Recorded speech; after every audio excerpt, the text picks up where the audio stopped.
पाकिस्तानी शहरियों को फौजी अदालतों में सजाएं दिए जाने पर यूरोपीय यूनियन को तशवीश क्यों है? सिचुएशन कुछ यूं है कि पाकिस्तान में 25 शहरियों को फौजी अदालतों की जानिब से 9 मई के पुरतशद्दुद एहतजाज पर 2 से 10 साल कैद की सजाएं दी गई हैं, जिसके बाद इस इकदाम पर यूरोपीय यूनियन ने तशवीश जाहिर की है क्योंकि ये फेयर ट्रायल के असूलों के खिलाफ है।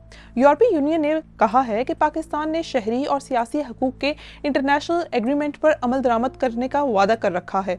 यूं फौजी अदालतों में आम शहरियों को सजा मिलना पाकिस्तान पर लागू जिम्मेदारियों की खिलाफ वर्जी है। तो पाकिस्तान में मिलिट्री कोर्ट्स पर यूरोपीय यूनियन का बयान इतना अहम क्यों है? पाकिस्तान के लिए यूरोपीय यूनियन दूसरा सबसे बड़ा ट्रेडिंग पार्टनर है और पाकिस्तान को EU के GSP+ स्टेटस से यूरोप भेजे जाने वाली एक्सपोर्ट्स में फायदा होता है। GSP+ वो खास दर्जा है जो पायदार तरक्की और गुड गवर्नेंस के लिए डेवलपिंग मुल्कों को दिया जाता है, मगर इसे हासिल करने और बरकरार रखने की शर्त यह है कि पाकिस्तान इंसानी हकूक समेत दीगर आलमी मुआहदों पर अमल दरामद करे।